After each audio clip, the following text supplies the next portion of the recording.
pas été athée. Lorsqu'il est question de célébrer Dieu, il est question de s'humilier et de laisser la grandeur de Dieu prendre la place. Je vais encore donner l'opportunité, peut-être que tu ne m'avais pas entendu. Est-ce qu'on peut célébrer Jésus ce matin? Il faut que tu regardes ses bienfaits. Il faut que tu contemples sa fidélité.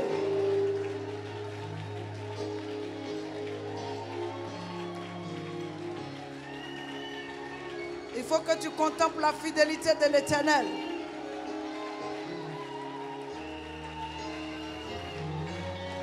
Regarde ce qu'il a fait dans ta vie et ce qu'il a fait autour de toi. Et donne-lui toute la gloire. Maintenant, je voudrais te donner 2 minutes pour élever la voix. Dire merci, il convient de Dieu. Est-ce que tu peux élever la voix pour ce que le Seigneur a fait pour toi?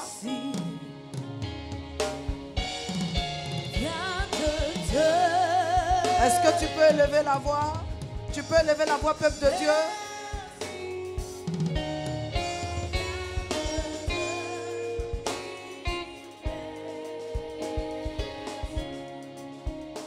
Seigneur, au nom de Jésus,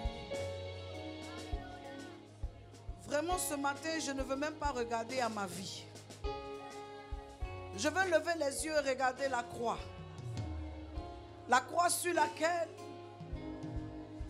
l'humanité a essayé de confondre ta divinité. La croix sur laquelle tu as triomphé par ta mort. La croix de laquelle tu as été descendu et mis au tombeau. Le tombeau qui a humilié la croix. Le tombeau duquel tu es sorti par la puissance de la résurrection.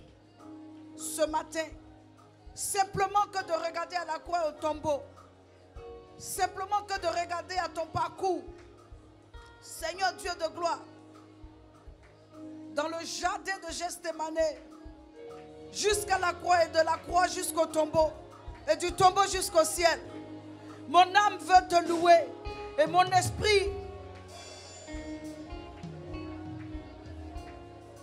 est animé en moi de la reconnaissance qui t'est due.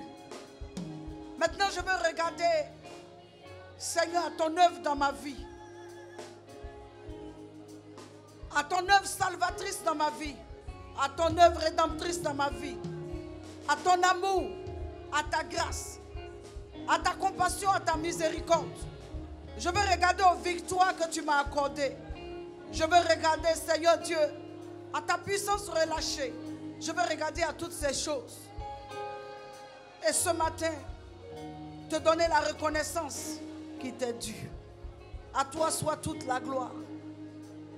Merci Jésus pour ta fidélité.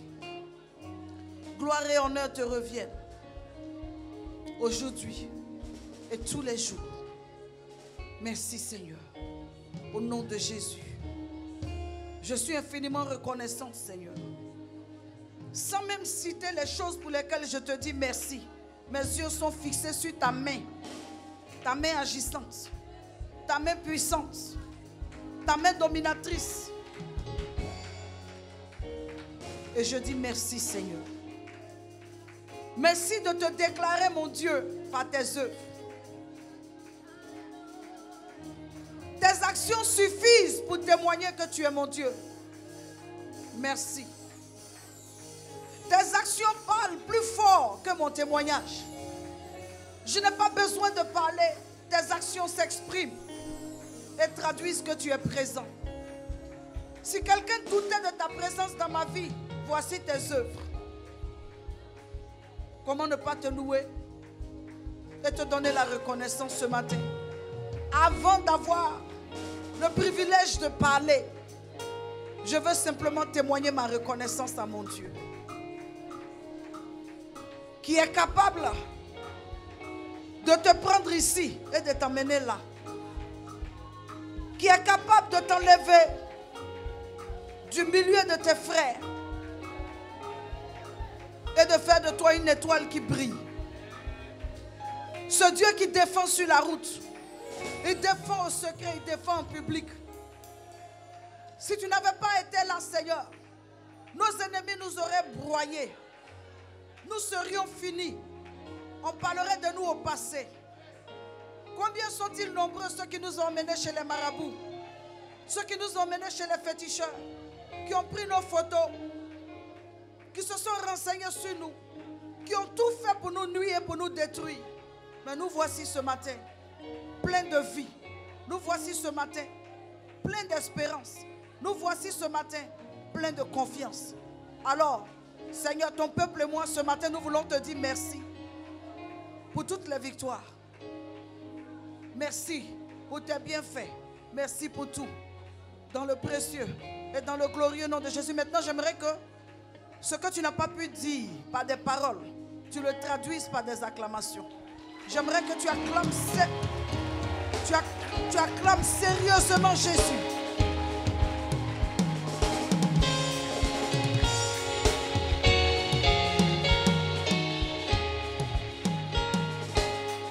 Alléluia. Est-ce que tu peux acclamer le Seigneur? Il est trop bon, il est fidèle. Il est bon, il est fidèle. Est-ce que tu peux acclamer le Seigneur? Ses œuvres sont si merveilleuses. Ses œuvres sont si puissantes. Ses œuvres sont si glorieuses. Alléluia. Il est digne de recevoir notre acclamation.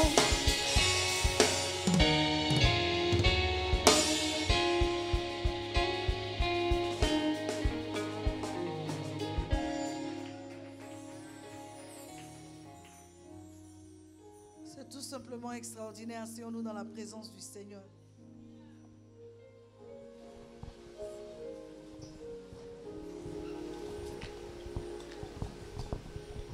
Amen. J'aimerais que tu te tournes vers quelqu'un à gauche, vers quelqu'un à droite, derrière même, et que tu bénisses cette personne.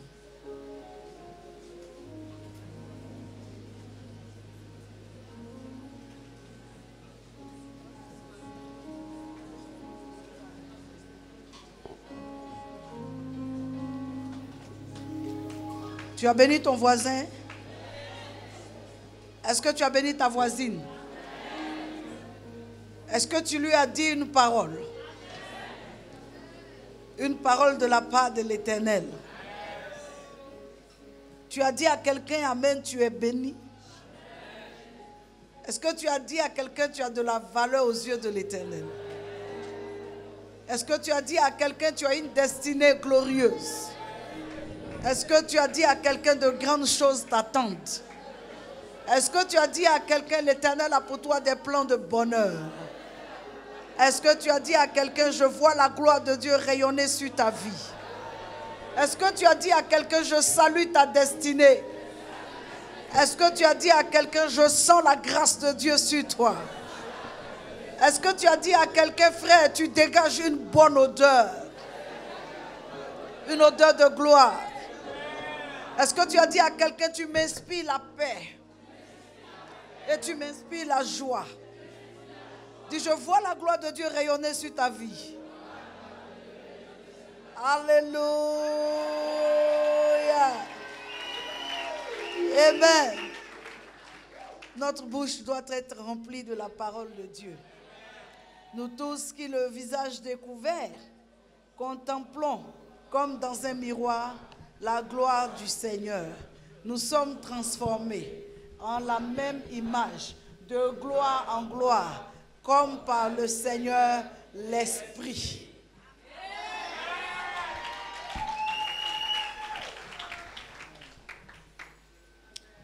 La Bible nous montre que la parole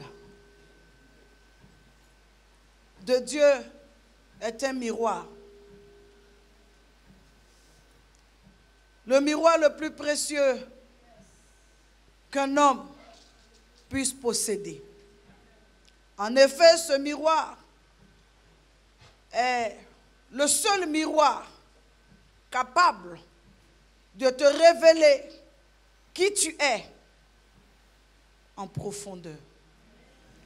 Le miroir que les hommes proposent est un miroir qui nous montre notre aspect extérieur. Il nous permet de nous arranger à l'extérieur, mais il n'a pas accès à notre intérieur. Mais ce miroir dont je parle ce matin, et que j'invite le peuple de Dieu à aller contempler tout au long de leur marche chrétienne, ce miroir qu'est la Bible, ce miroir qu'est la parole de Dieu, est le seul miroir qui a le pouvoir de dépasser les traits apparents et de te montrer toi tel que tu es. C'est le miroir qui confond les apparences et donc qui confond le maquillage. Mais c'est aussi le miroir qui, au-delà de t'exposer à toi-même tel que tu es, te donne l'opportunité de voir une meilleure image à laquelle tu pourrais ressembler. Et cette image-là, il te permet de la voir au travers de la parole de Dieu. Cette parole qui nous permet de nous ajuster, de nous améliorer, de nous qualifier et de nous bonifier. Cette parole avec laquelle nous vivons, mais que nous n'avons pas su mettre à sa place. Je suis venu nous inviter à faire de cette parole ton ami de tous les jours, ton allié le plus fidèle, ton âme,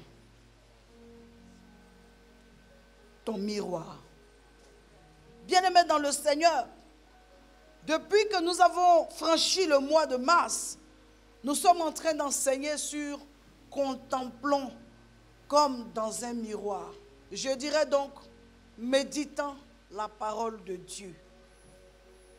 Méditant la parole de Dieu. Lisant la parole de Dieu. Écoutant la parole de Dieu. Se mirant dans la parole de Dieu. Se scrutant dans la parole de Dieu. S'examinant dans la parole de Dieu. Laissons cette parole nous donner la véritable image de nous. L'image que le miroir ordinaire ne peut pas nous donner. Quelqu'un me dit Amen. Mais bien, mais quelqu'un me posera la question de savoir, mais pourquoi devons-nous contempler dans ce miroir? Nous devons contempler dans ce miroir parce que nous devons devenir utiles à Dieu. Et pour devenir utiles à Dieu, il faut que nous devenions des vases que le Seigneur, n'est-ce pas, a plaisir d'utiliser.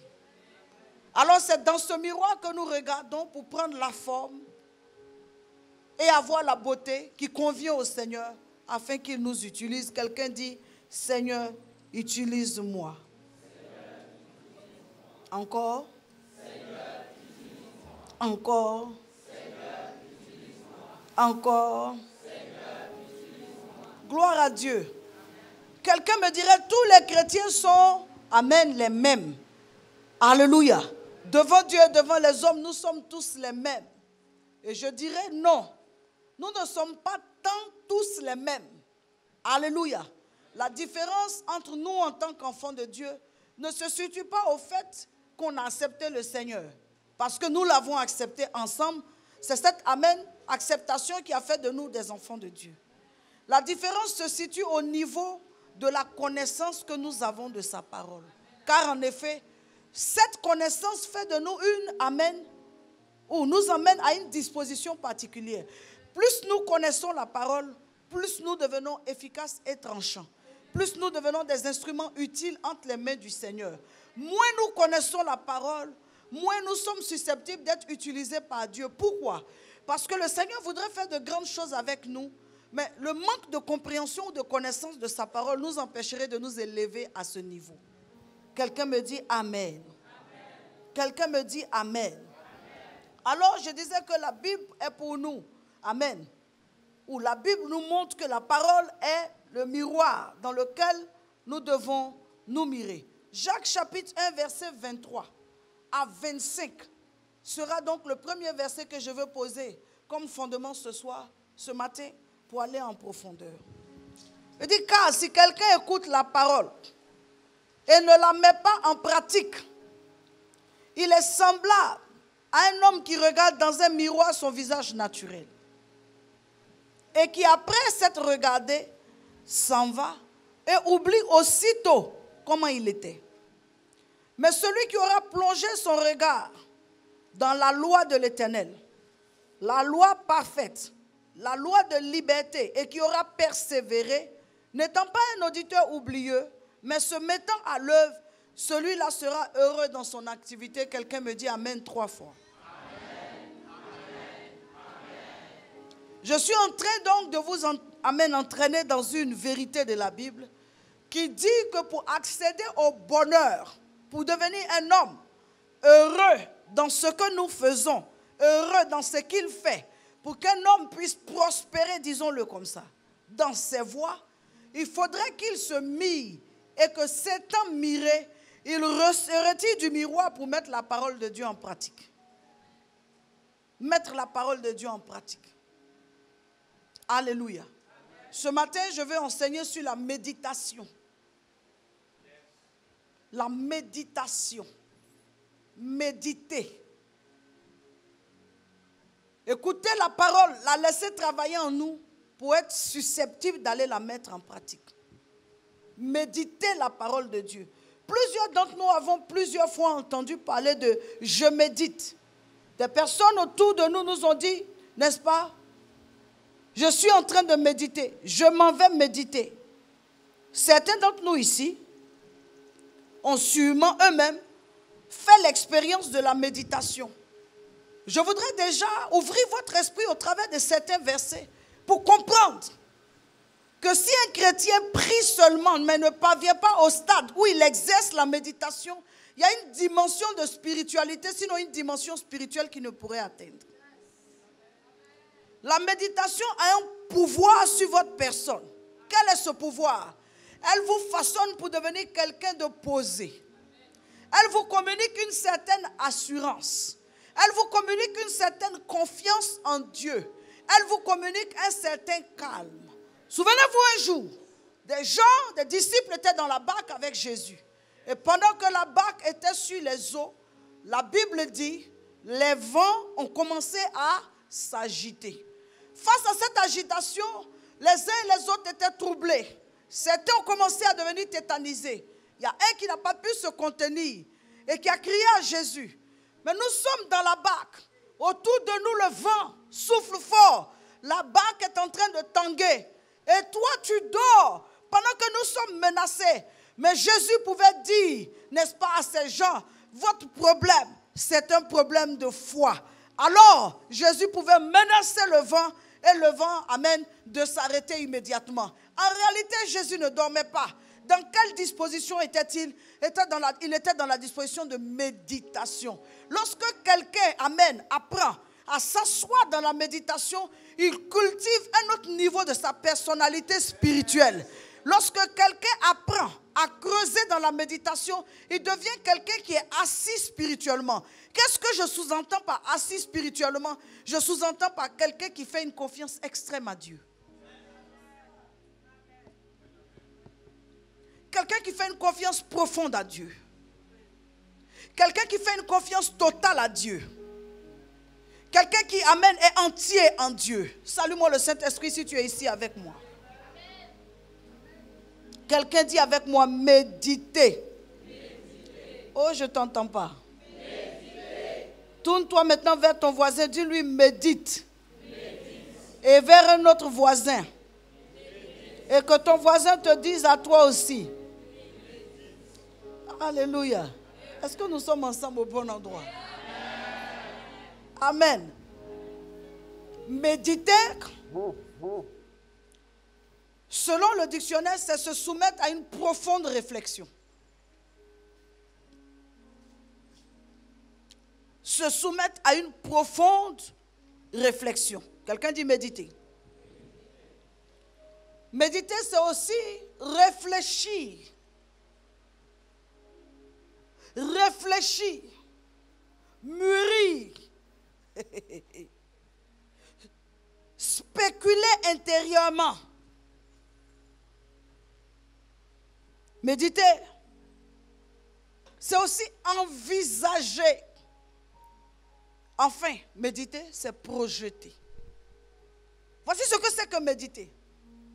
Donc vous voyez, de fait, chaque jour, passer 30 minutes de ton temps assis dans le calme, à examiner la parole de Dieu, sans être distrait, chaque jour, le matin, s'exercer à faire le vide autour de soi, se présenter à Dieu et laisser la parole de Dieu te parler, entendre la voix de Dieu dans le silence de sa voix, laisser chaque mot résonner dans ton esprit et t'indiquer l'homme que tu es censé devenir.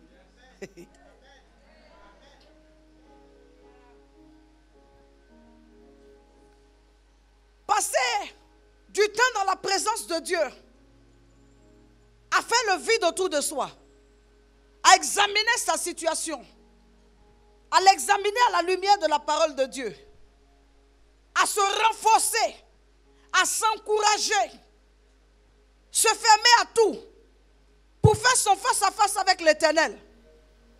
Je dis à quelqu'un, méditer. Bien aimé, maintenant que nous savons ce que c'est que méditer, quelqu'un dit réfléchir profondément. Quelqu'un dit encore méditer et réfléchir profondément. Quelqu'un dit encore méditer, réfléchir profondément. Alléluia. Nous allons aller maintenant dans Amen.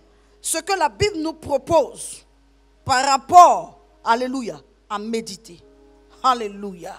Gloire à Jésus. Quelqu'un dit méditer. Lève la main. Dis la loi de l'Éternel ne sera plus futile. Amen. Fugitive dans mon esprit. Mais à compter de ce matin, je prends mon plaisir à méditer. Je prends mon plaisir à réfléchir. Je prends mon plaisir à examiner. Je prends mon plaisir à approfondir au sujet de cette loi en rapport avec ma vie. Au nom de Jésus. Amen.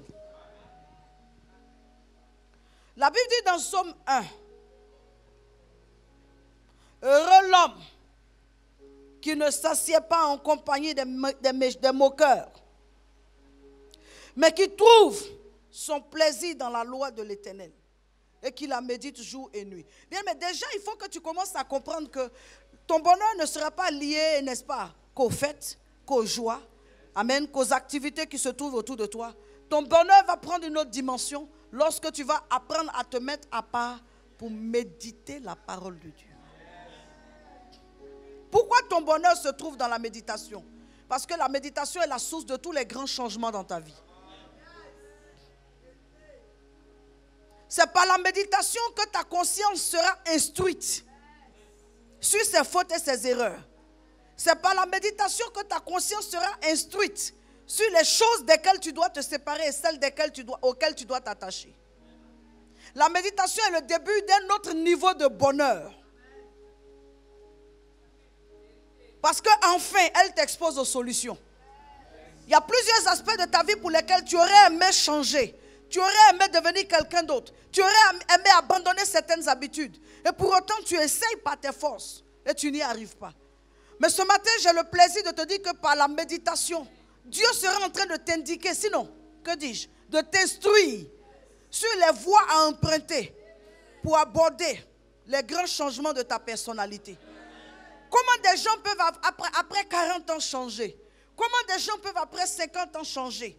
Quand on sait que 50 ans durant, ils ont été modelés dans un moule et que cette façon-là est devenue, ou habitude, est devenue une nature pour eux. Comment cette nature peut les quitter? Comment quelqu'un après 40 ans, 50 ans de vie, 50 ans pendant lesquels depuis 30 ans il boit, 50 ans pendant lesquels depuis 25 ans il se masturbe, 50 ans pendant lesquels depuis, amen, 15 ans il maltraite sa femme, 50 ans depuis lesquels, depuis, n'est-ce pas, un certain nombre d'années, il est méchant et indifférent à ses enfants.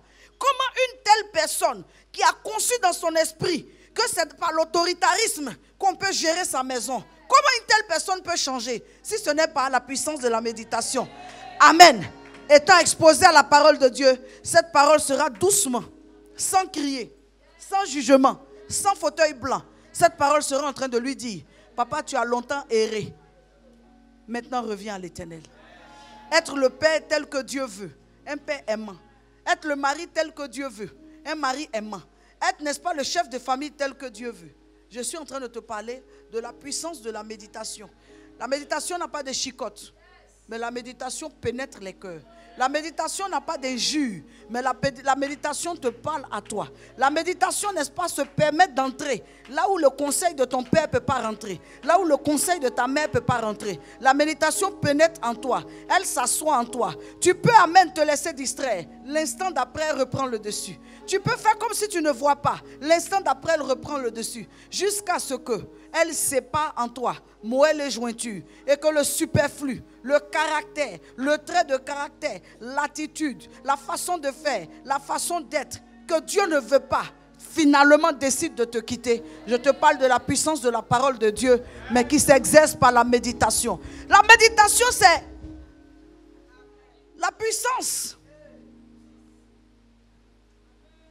du silence de la voix de Dieu. C'est quand la voix de Dieu ne crie pas à l'extérieur, mais quand elle crie à l'intérieur. Quand la voix de Dieu te parle au-dedans de toi, de choses que la voix des hommes à l'extérieur n'arrive pas à te dire. Quelqu'un ne m'a pas dit amen.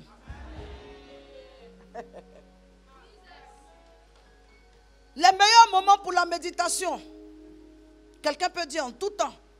Mais il y a des moments où la méditation sera encore plus forte. La Bible dit dans Psaume 63 au verset 6. Lorsque je pense à toi sur ma couche et que je médite pendant les veilles de la nuit. Plusieurs parmi nous expérimentent des moments d'insomnie. Personne ne t'a réveillé. Seul le sommeil se détache de toi. Et Dieu te donne l'opportunité de méditer sur ta couche et sur ta vie. Pour examiner ta conduite à la lumière de sa parole. Afin que toi-même tu apprécies et que tu laisses Dieu te montrer le chemin de la transformation, te montrer le chemin du changement. Si vous remarquez que plusieurs chrétiens n'arrivent pas à devenir selon le modèle de Christ, ils sont devenus chrétiens, mais ils n'ont pas appris à méditer. La méditation, c'est un exercice, amen, auquel chaque chrétien doit s'adonner jour après jour. Parce que quand tu commences à devenir un homme qui médite la parole de Dieu, frère, tu changes seul, sans conseil, sans qu'on te fasse asseoir, sans qu'on ne te parle. Tu changes seul. Parce que ce que tu lis dans la méditation, des fois tu éclates en sanglots. Des fois tu te répands seul, sans que quelqu'un ne te fasse de reproches. Parce que la parole de Dieu n'a pas de scrupule à te dire ce que les hommes ont du scrupule à te dire. Elle te montre qui tu es, tel que tu es. Église de Jésus, si tu veux dire amen, dis amen bien. La méditation est un pouvoir. Est-ce que j'enseigne bien d'abord? J'ai dit c'est une profonde réflexion. Je t'ai parlé des veilles de la nuit, les moments d'insomnie pendant la nuit, où plusieurs personnes prennent des décisions. Des moments d'insomnie pendant la nuit, où tu es en train de te remettre en cause. Est-ce que je suis en train de bien élever mes enfants? Est-ce que la manière dont je crois que j'élève mes enfants bien, est-ce que c'est bien? Parce que c'est un moment où Dieu t'amène sur un sujet. La nuit, personne ne te dit prends tel passage.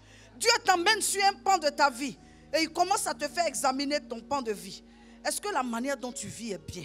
Est-ce que la manière dont tu gères l'argent est bien? Est-ce que la manière dont tu vis ta vie chrétienne est bien? Comment des gens prennent de grandes décisions? La plupart des gens qui prennent des résolutions et qui changent effectivement, ce sont des gens qui sont passés sur l'autel de la méditation. Les gens qui prennent des décisions comme ça sur un coup de tête ou parce qu'ils ont entendu un verset, juste entendu un verset. Entendu un verset ne change pas quelqu'un. Alléluia. Entendu un verset là ne change pas quelqu'un. Alléluia. Entendu un verset peut donner la foi à quelqu'un de changer, mais ça ne change pas quelqu'un. La foi vient de ce qu'on en entend. Donc parce que j'ai entendu, j'ai envie de changer. Mais est-ce que mon envie de changer, est-ce que parce que je crois que je peux changer, est-ce que je vais changer effectivement? C'est la méditation de la parole qui emmène quelqu'un, n'est-ce pas? Au fur et à mesure que tu te mis, au fur et à mesure que tu médites la parole de Dieu, tu réfléchis sur ce que la parole de Dieu est en train de dire. Cette parole, amen, te montre ton aboutissement.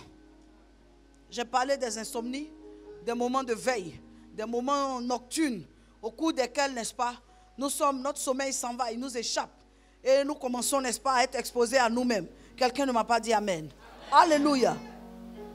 Mais Psaume 77, verset 3 dit quelque chose qui devrait aussi nous intéresser. Il dit, je me souviens de Dieu. Alléluia. Je me souviens de qui?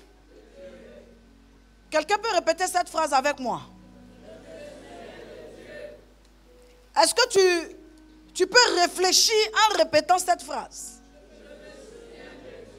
S'il te plaît, aide-moi. Je t'emmène quelque part.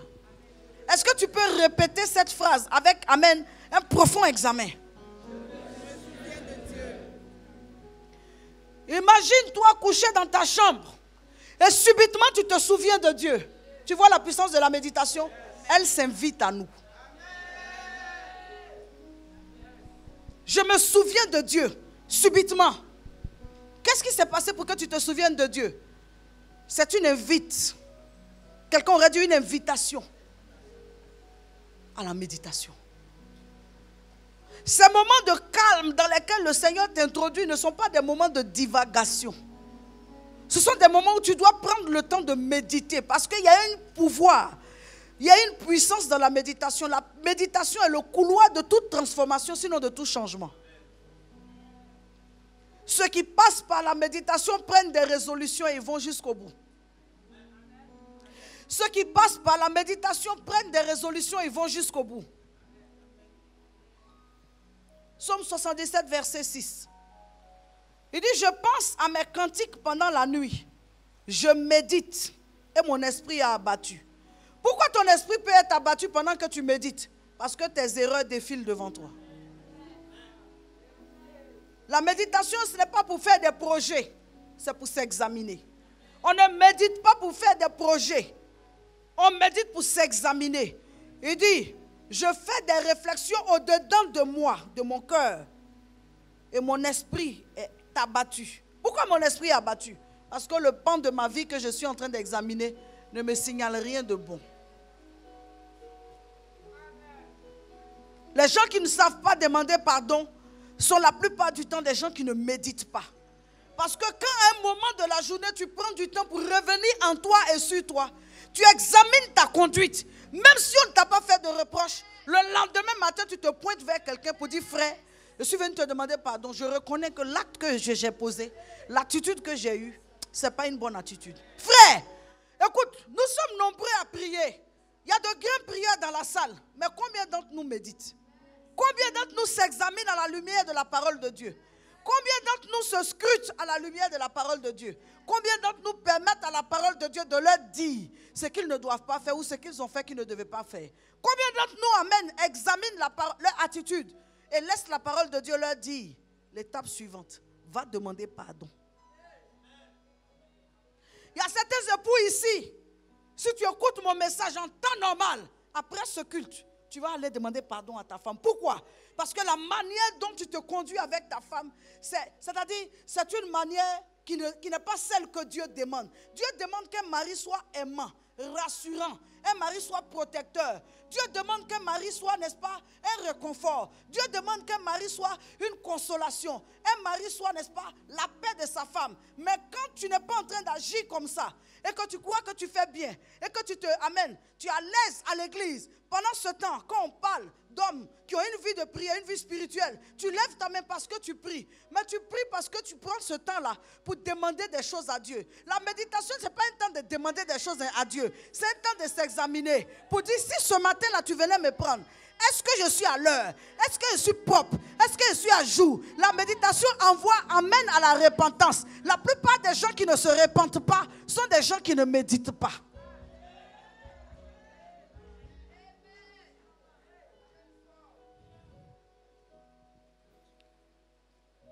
Il dit, je pense à mes cantiques pendant la nuit.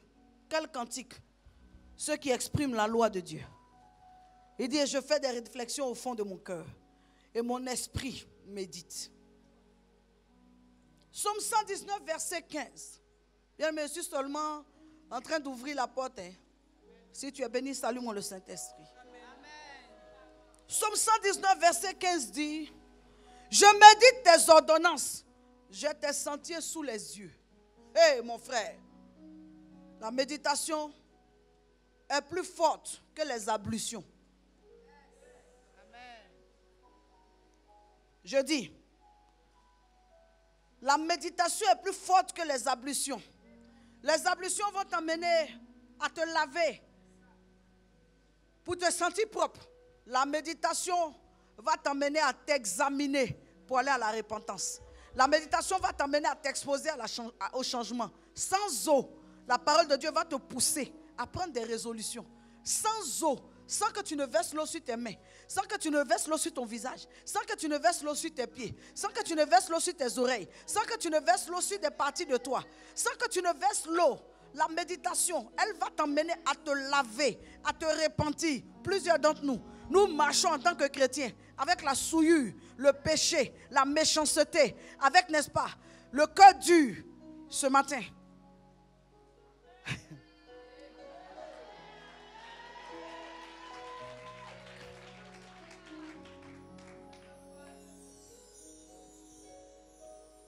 la méditation rend l'esprit de l'homme fort. Fort devant des gens plus forts que lui. Fort devant des gens plus puissants que lui. Fort devant des gens, amen, financièrement assis. Fort devant des gens qui sont, amen, des personnalités dans la société. La méditation rend des gens forts. Quand tu es un homme qui médite, ton mental devient fort. Psychologiquement, tu deviens fort. Même devant des autorités, tu es fort. Que dit la parole de Dieu? Psaume 119, verset 23. Il dit, des princes ont beau s'asseoir et parler contre moi, ton serviteur médite tes statuts. Psaume 119, verset 23. Amen. Des princes ont beau s'asseoir et parler contre moi. Lorsqu'on parle de princes, on parle de gens qui ont un statut social, n'est-ce pas? Aidez-moi. On parle de gens qui ont un statut social. Élevé. Ils ont une position dans la vie. Élevé. La Bible dit ceux-là, ils s'asseyent et ils parlent contre moi. Mais moi, je fais quoi? Je médite. Je fais quoi? Je médite. Donc la méditation communique une certaine sérénité, une certaine assurance.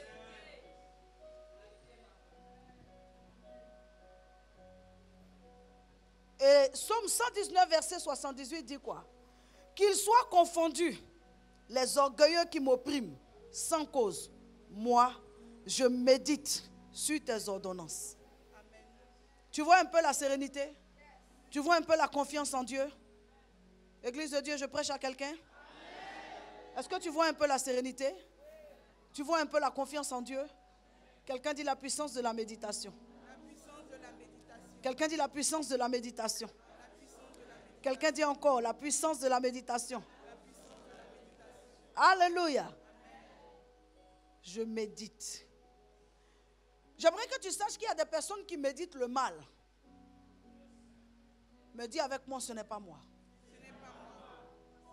Il y a des personnes qui méditent pour faire du mal. Dis avec moi, mais ce n'est pas moi. Il y a des personnes qui méditent pour nuire. Dis avec moi, mais ce n'est pas moi. Alléluia.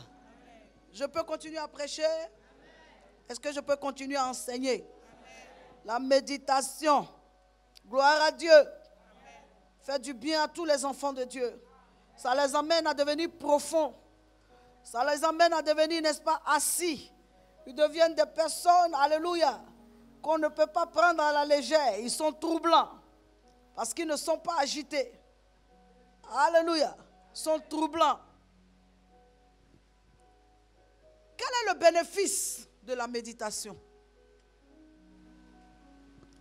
La méditation est un remède.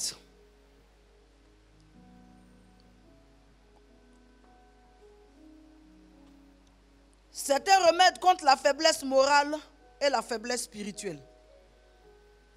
La méditation est un remède contre la faiblesse morale et la faiblesse spirituelle. Ça guérit les problèmes de faiblesse, amen, au plan de la moralité et au plan spirituel. Je crois que quelqu'un sort d'ici va commencer à méditer. Entre 4h et 6h du matin, il y a du temps pour la prière, mais il y a aussi du temps pour la méditation. Je vous garantis que quand quelqu'un, n'est-ce pas, devient un amoureux de la méditation, c'est quelqu'un qui se remet en cause. Tu te remets en cause, c'est-à-dire chaque matin, tu deviens une nouvelle personne vis-à-vis de ton conjoint, vis-à-vis de tes enfants, vis-à-vis de ta maison. Les grandes résolutions se prennent après la méditation. Oui, la prière est importante. La prière, c'est un moment de communication avec Dieu. Tu parles à Dieu, souvent tu t'arrêtes et tu le laisses te répondre. Mais la méditation, c'est un moment d'introspection. C'est un moment où tu rentres au-dedans de toi et tu te regardes face à la parole de Dieu pour voir si tu es bien, si tu es en conformité avec la parole de Dieu. C'est là où, n'est-ce pas, ta conscience commence à t'interpeller. Est-ce que tu passes assez de temps avec tes enfants? Est-ce que tu leur consacres assez d'amour? Est-ce que tu es présent? Est-ce que tu t'occupes suffisamment, amen, de ta maison? Est-ce que tu t'occupes suffisamment de ton église? Les plus grandes résolutions naissent entre 4 heures et 6 heures. Parce qu'elles sont le fruit de la méditation.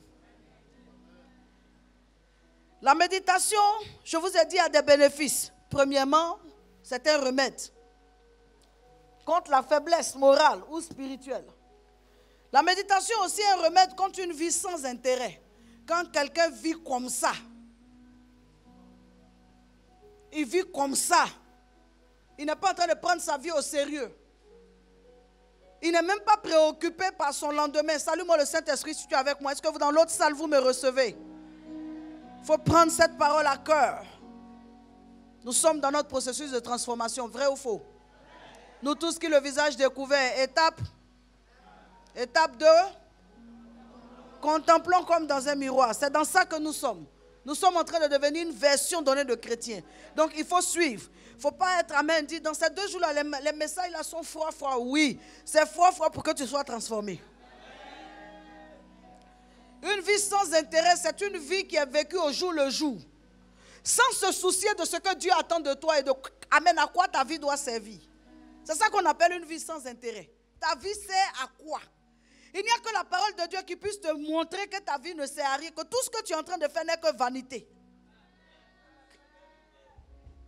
Pendant que tu crois que tu mènes une bonne vie, la parole de Dieu vient te mettre mal à l'aise. Pour te dire vanité des vanités, tout est vanité.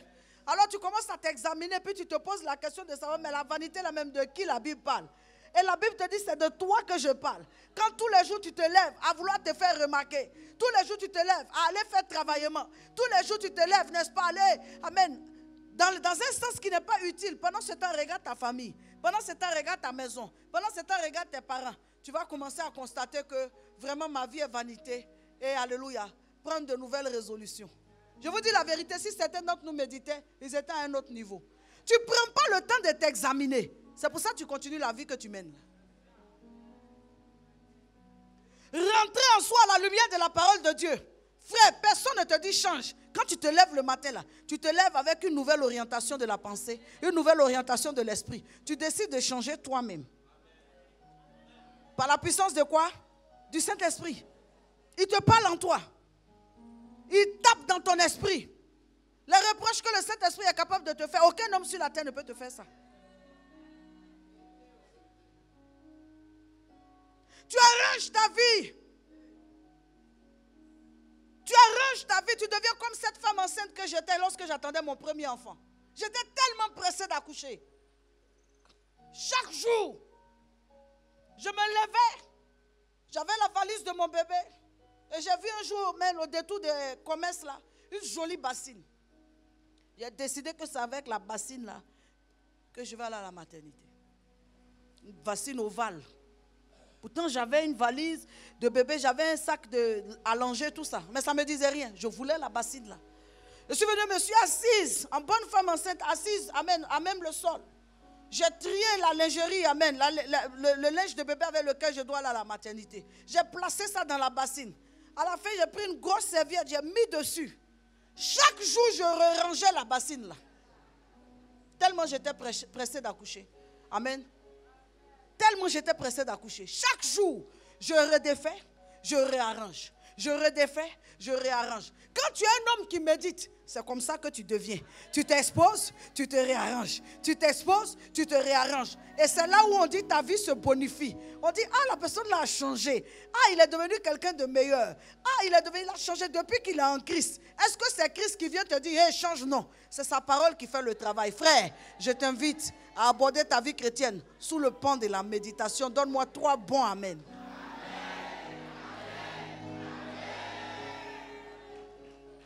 La méditation est un remède contre le manque d'intimité avec Dieu. Troisième bénéfice de la méditation. C'est un remède contre le manque de quoi? Intimité avec qui? Réponds avec moi, c'est un remède? La méditation. Elle va t'apprendre à aimer être intime à Dieu. Toi, mon frère, qui dit non, je n'arrive pas à prier, c'est parce que tu ne médites pas. Si tu prends ta Bible pour t'asseoir, à un moment donné, je vais te donner tout à l'heure pour terminer ce matin, comment on médite. Si tu prends ton temps pour te mettre à part avec la parole de Dieu, frère, je vais te dire que même le jour où tu n'as pas de Bible à la main, tu es assis, amène quelque part au calme, la disposition de méditation va venir en toi. Tu vas commencer à t'examiner.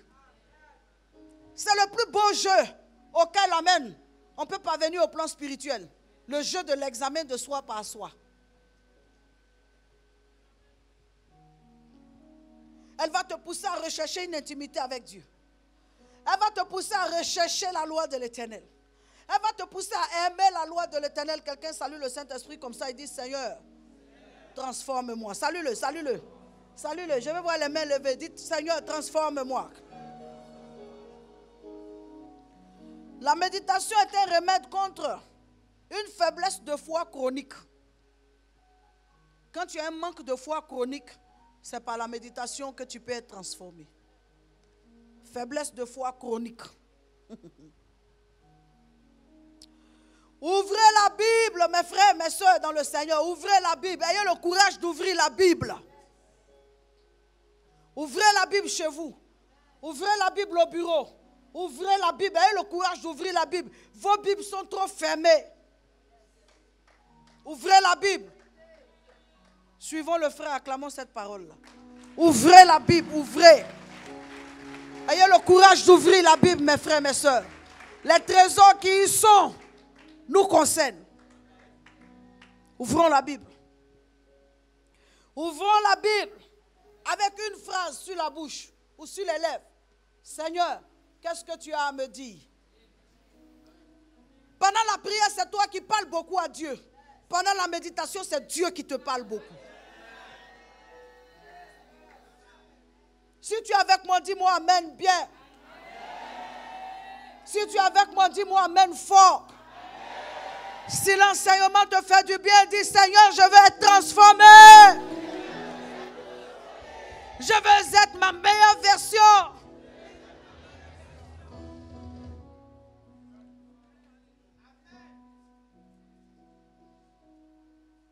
La méditation nous pousse à ouvrir la Bible.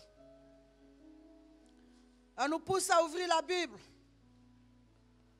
pour nous améliorer, pour nous bonifier. Psaume 1 à 3, nous l'avons lu. Je voudrais encore le relire pour que quelqu'un éventuellement le renote. Heureux l'homme qui trouve son plaisir dans la loi de l'Éternel. Il y a un bonheur à trouver son plaisir dans la loi de l'Éternel. Il y a un bonheur à passer du temps dans la loi de l'Éternel. Et qu'il la médite jour et nuit. Qu'il la médite jour et nuit, ce n'est pas seulement le matin. Au bureau, entre deux, amen, rendez-vous. Ouvre la Bible avec un stabilo. Souligne un passage et laisse ce passage te parler. Je t'ai parlé de la Bible audio. Lorsque tu es dans des moments évasifs, active le son de la Bible audio et écoute la parole de Dieu. Il est comme un arbre planté près d'un cours d'eau qui donne son fruit en son temps. Il donne son fruit en son temps. Quand le temps fixé par Dieu pour que ton témoignage sorte arrive, ton témoignage sort. Il dit le feuillage de cet arbre ne se flétrit point, vieillit pas, il ne se disgracie pas.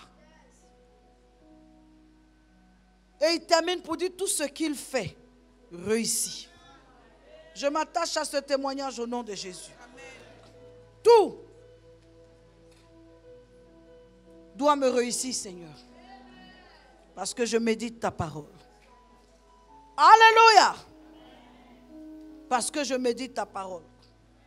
Frère, la méditation est l'exercice qui fait appel à l'impact mental de la parole de Dieu.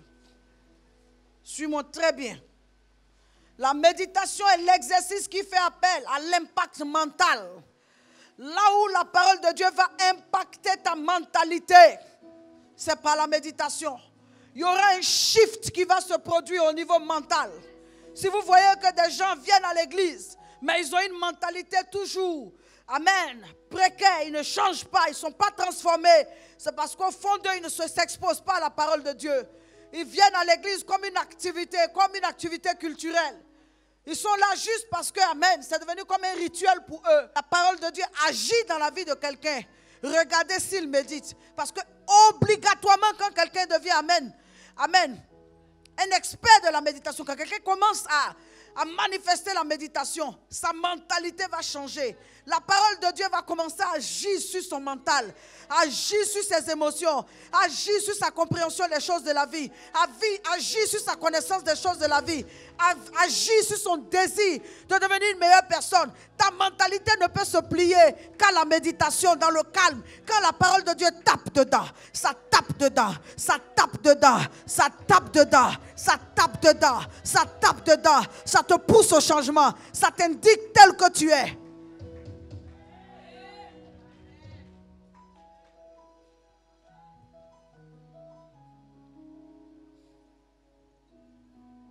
Je parle de la méditation, je voudrais dire maintenant comment est-ce que on peut méditer. Comment parvenir à une bonne vie de méditation. Comment parvenir à une bonne vie de méditation. Je voudrais entendre quelqu'un me dire amen, amen, amen, amen.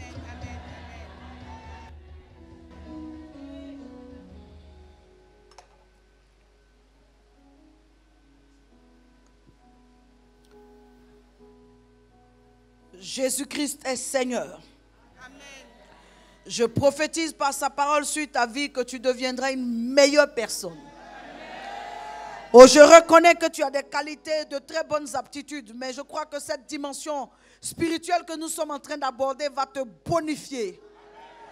Un jour, tes parents seront heureux que tu aies accepté Jésus. Un jour, tes frères et sœurs célébreront Dieu parce que tu as accepté Jésus. Un jour, ta famille acclamera le Seigneur parce que tu as accepté Jésus.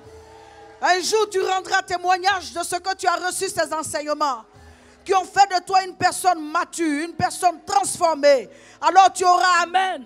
Les gens auront du goût à te fréquenter. Les gens auront du goût à être avec toi. Les gens, amen, salueront la grâce de Dieu dans ta vie. Oh, je prophétise que tu deviens une personne que sa mère bénit. Et si ta mère n'est pas là, les sœurs de ta mère te béniront. Et toi-même, tes soeurs vont te bénir.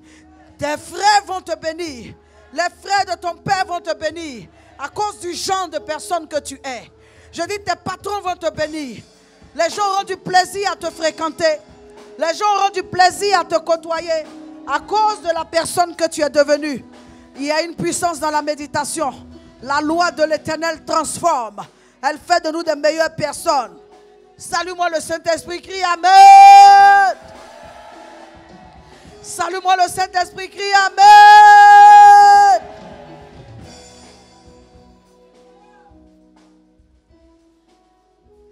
Comment méditer la parole de Dieu? Première étape. Avant d'ouvrir la Bible, il faut invoquer Dieu.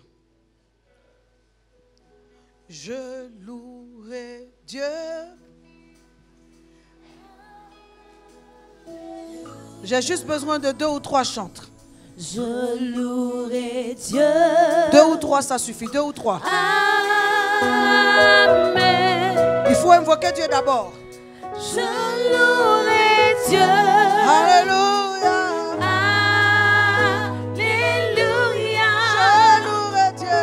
Je louerai Dieu. Alléluia. Amen. Oh, je louerai Dieu. Je louerai Dieu. Tu commences par l'invoquer d'abord. Alléluia. Par des paroles ou par des chants. Je louerai Dieu. Je louerai Dieu. Amen. Amen. Je louerai Dieu.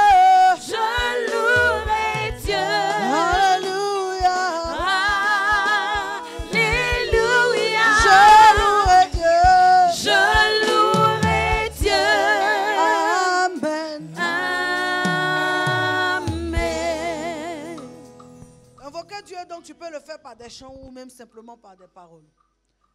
Oh Seigneur, ce matin, c'est une grâce excellente que celle que tu me fais. C'est un privilège pour moi de m'approcher de ton autel.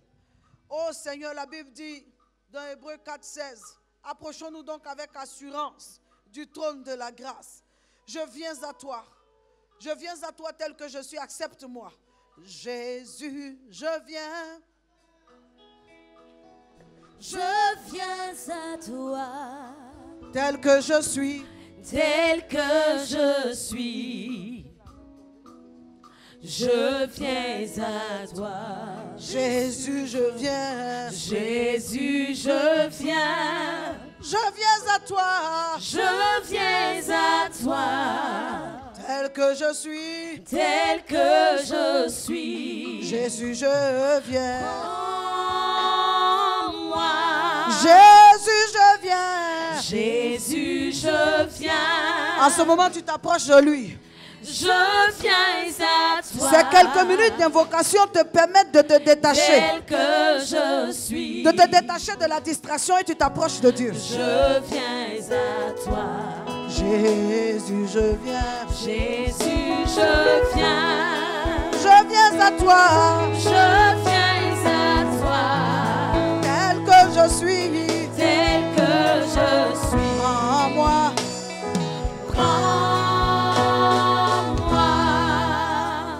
Oh Seigneur, je veux te dire merci pour la grâce que tu me fais. Accepte, Éternel mon Dieu, que je puisse m'approcher de toi. Que ton sang me lave, que ton sang me couvre.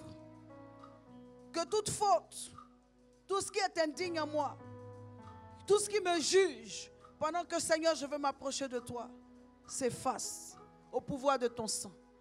Afin que Seigneur, tu prêtes attention à ma présence. Je viens me livrer à toi. Je viens me livrer à toi. Je viens me livrer à toi. Je viens me livrer à toi. Oh, mon Prends ma vie comme un sacrifice vivant. Pendant toute cette étape-là, tu es en train de t'approcher de Dieu. Tous mes rêves, Par des paroles ou par des chants, ça dépend. mes projets, je les place. Je place tout Entre tes mains, dans ma vie. prends mon cœur, Alléluia. prends ma vie Comme un sacrifice vivant. comme un sacrifice vivant. Approche-toi seulement, approche-toi. Tous mes rêves, Projet. mes projets, je les place entre tes mains. Je me livre. Me livre totalement. À la méditation, on s'abandonne à Dieu. À la méditation, on se livre à Dieu. Je me livre totalement. Tu peux. Je me livre à toi, Seigneur. Me livre totalement.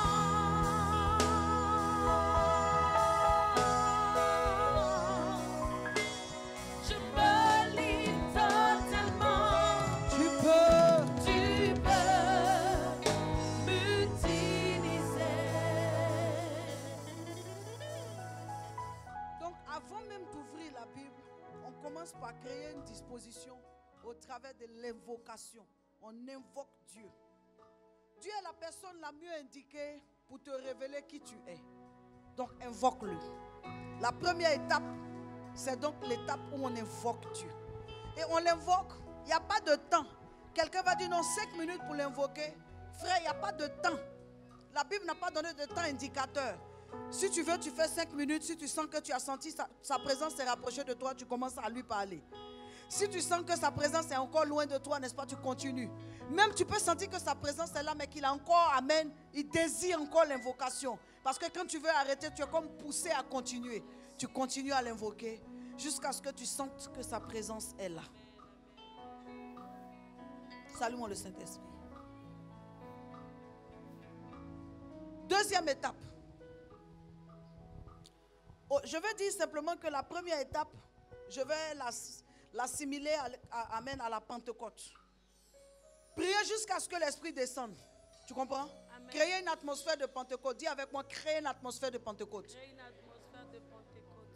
Pourquoi il y a 16 personnes qui disent? Créer une atmosphère de Pentecôte. Et les 28 autres qui ne disent pas là? Créer une atmosphère de Pentecôte. Donc, créer une atmosphère de Pentecôte, c'est faire descendre le Saint-Esprit. Amen, amen. Donc, créer une atmosphère de Pentecôte. Ça, c'est le début de la méditation. On ne médite pas comme ça. Oh Seigneur, voici, j'ouvre la Bible. Maintenant, voilà, parle-moi. Puis tu es là. Voilà, la servante de Dieu a enseigné. La méditation, c'est plus moi qui parle. Donc, l'esprit de Bobo m'anime. Toi, Père, parle. Et puis tu es là, l'esprit de Dieu ne te dit rien. Parce que tu es dans la chair. Tu crées une atmosphère.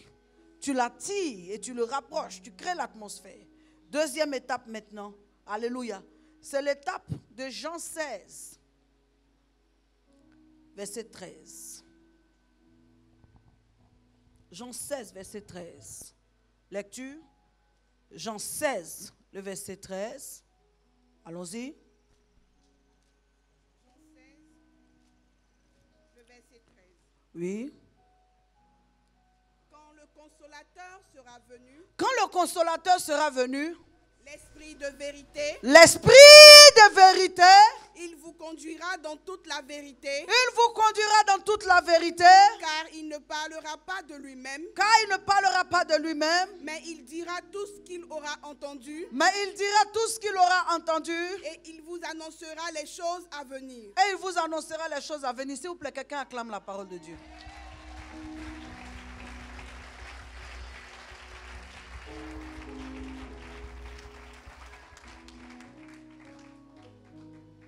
Une méditation sans l'Esprit de Dieu n'est pas une méditation. Quand le consolateur sera venu, la vérité va commencer maintenant. Qui est qui? Quand le consolateur sera venu, celui qui est le Saint-Esprit. Donc imagine, tu es en train de faire une méditation et que le Saint-Esprit n'est pas descendu. Qui dit la vérité dedans?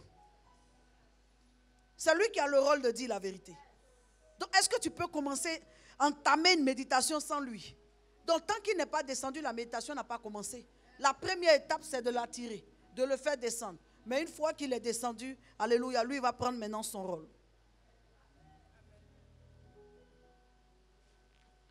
Il prend son rôle, je vais appeler ça la manifestation de la Pentecôte. C'est des choses qui dépassent l'entendement qui se produisent. Tu peux pleurer pendant la méditation. Tu peux éclater en sanglots. Pour rien, personne ne t'a tapé. Mais parce que l'esprit de... Ah, aidez-moi. L'esprit de... Il est où? Il est où? Il est où? Il est où? Avec qui? Avec qui? Avec qui? Il parle à qui? Il parle à qui? Il reproche à qui? Il console qui? Il avertit qui? Il examine qui? Il décrit qui?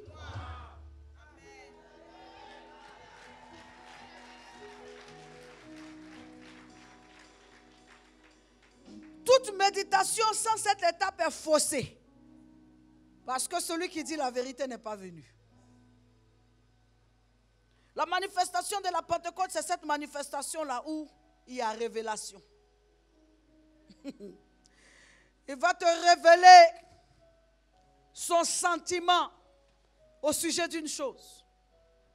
Il va te révéler son sentiment au sujet d'une situation.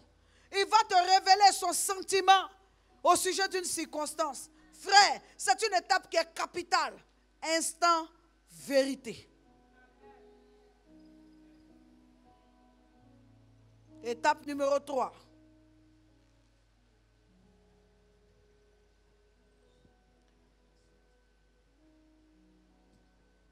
L'étape de la méditation est une étape,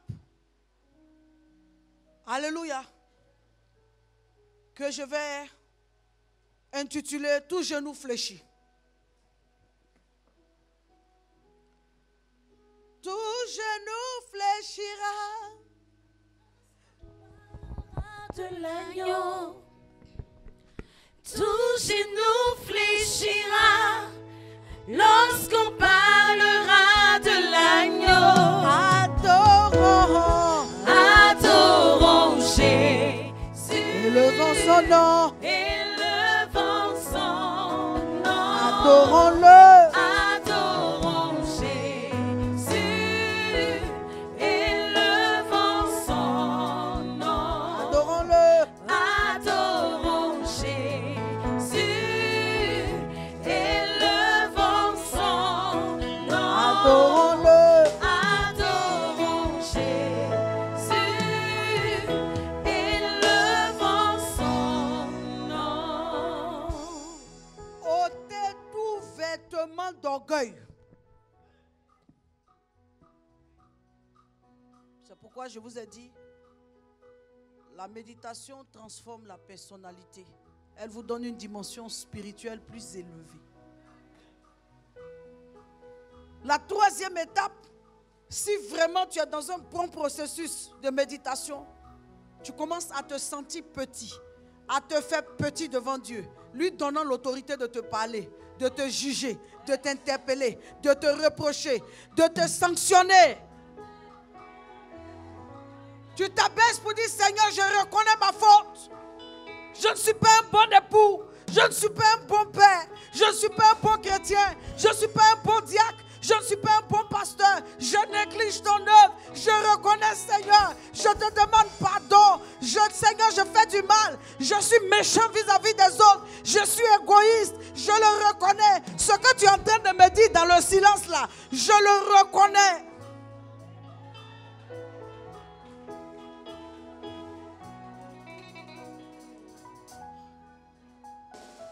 Mais la méditation, ce n'est pas seulement un moment pour que Dieu te fasse des reproches. Il peut aussi t'encourager. Et alors tu dis merci Seigneur. Merci Seigneur. Merci Seigneur. Alléluia. Merci Seigneur, je crois. J'attends cette venue que tu promets, cette visitation que tu promets. Tu dis que tu vas me justifier. Tu dis que tu vas relever ma tête. Tu dis que tu vas me couronner de gloire. Tu dis que tu vas essuyer mes larmes. Je sais que tu vas le faire. Seigneur, tu n'es pas un homme pour mentir. Ce que tu es en train de dire à mon cœur, je le ressens fortement et je le reçois fortement. Seigneur, je m'abandonne à toi. Papa, je m'abandonne à toi. Je m'abandonne à toi. Je m'abandonne à toi. Qui est semblable à toi? Mon âme te loue, papa. Mon âme t'exalte, papa. Mon esprit éternel s'incline devant toi à cause de ta fidélité. Merci pour ce que tu dis. Merci pour ce que tu vas faire. Mon âme te célèbre, papa. Alléluia. Les orgueilleux ne peuvent pas méditer. Sinon, si tu veux méditer, à cette troisième étape, tu retires l'orgueil. Tu te soumets à la direction du Seigneur. Notez Jacques chapitre 4, verset 6. La Bible dit que le Seigneur résiste aux orgueilleux, mais il fait grâce aux humbles. Notez 1 Pierre 5, verset 5. Si vous venez dans sa présence avec des préjugés et des idées préconçues, vous ne recevrez rien. Vous allez repartir bredouille. Aucune visitation. Étape numéro 4. Ne venez pas chercher quelque chose dans la méditation. Dans la méditation, on cherche quelqu'un. C'est le bénéfice de sa présence. C'est le bénéfice de sa présence. Dis-moi amen. Jean 1, 1. Au commencement était la parole. Et la parole? Et la parole? Et la parole était? Elle était Dieu, elle était avec Dieu. Jean 1, 1. On ne vient pas pour chercher quelque chose. On ne vient pas pour demander quelque chose. On vient pour chercher, n'est-ce pas, celui qui transforme. Quelqu'un dit dimension spirituelle. Quelqu'un dit encore dimension spirituelle. La recherche de Dieu. Quelqu'un dit la méditation. Étape numéro 5. Je cours vite pour pouvoir arrêter. Étape numéro 5, écoutez sa parole. Si c'est en lisant, tu lis comme s'il te parle. D'accord? Si c'est en écoutant effectivement, parce que tu as mis la Bible audio, tu écoutes chaque mot qu'il te dit. Mais la 5e étape, comme je vous ai dit, dans la prière, c'est nous qui parlons beaucoup plus à Dieu. Mais dans la méditation, c'est Dieu qui nous parle plus. Donc, il y a un moment où tu te tais. C'est pourquoi maintenant? Tu fais quoi? Tu te? Pour? Tu te? Pour? Et il va te parler. À ce moment, tu as ton petit carnet à main. À côté. Quand tu te tais, il va commencer à ouvrir ton esprit sur des choses. Prends des notes. Prends des notes. Tu es avec moi? Prends des notes. Prends des notes. Écoute-le. Il peut te parler même de choses que tu ne lui as pas demandé dans la prière depuis un temps. Étape numéro 6 et dernière étape. Tu ne vas pas forcément comprendre tout ce que le Saint-Esprit va te dire dans le temps de méditation. Il peut te parler de choses qui vont te paraître étranges. Parce que pour le moment, c'est comme vous allez remarquer parfois quand on donne une prophétie, la personne n'est pas en train de vivre ça. Donc la personne a un autre problème dans sa tête. Et c'est ce problème-là ou bien cette préoccupation que la personne a. Pour autant, Dieu te parle de quelque chose. Et tu te dis, bon, ça là, ça ne me dit rien. Pour l'instant, je ne vois pas, bon, ça, bon, je ne vois pas. Dis à ton voisin, mais Dieu voit. Dis, bon, pour le moment, je ne vois pas. Quand, bon, le pasteur parlait, bon, hein. Je vais donner un exemple. J'ai donné une parole de connaissance à quelqu'un. J'ai dit, le Seigneur dit autour de toi, les gens sont jaloux. Et que tu dois faire très attention. Et que cette jalousie-là, c'est ta naïveté qui l'entretient. Mais le moment arrivé où le Seigneur veut mettre un terme à ça, tu as loupé 2 fois des empoisonnements par envoûtement. Tu as des affaires que tu perds. Pour toi, c'est de manière anodine. Mais la main de l'ennemi est dedans. Alors le Seigneur dit, va, amen, ouvrir tes yeux et te montrer. Mais l'esprit de cette personne n'était pas sur ça. Donc quand on a fini ce moment-là, bon, vraiment que le nom du Seigneur soit béni. Mais sinon moi-même là, en fait, voici mon problème.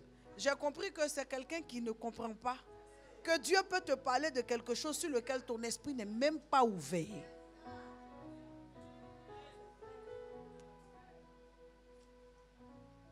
Vous comprenez? Donc, allez-y au rythme de Dieu. Sachez que pour un temps, Dieu peut être en train de parler de quelque chose. Pour l'instant, ça ne vous dit rien. Mais si le Seigneur en parle, notez et commencez à prier dessus. Si vous donne un passage, notez et commencez à prier dessus. Si vous donne une orientation de l'esprit, notez et commencez à prier dessus. Quelqu'un dit amen, tenez-vous debout.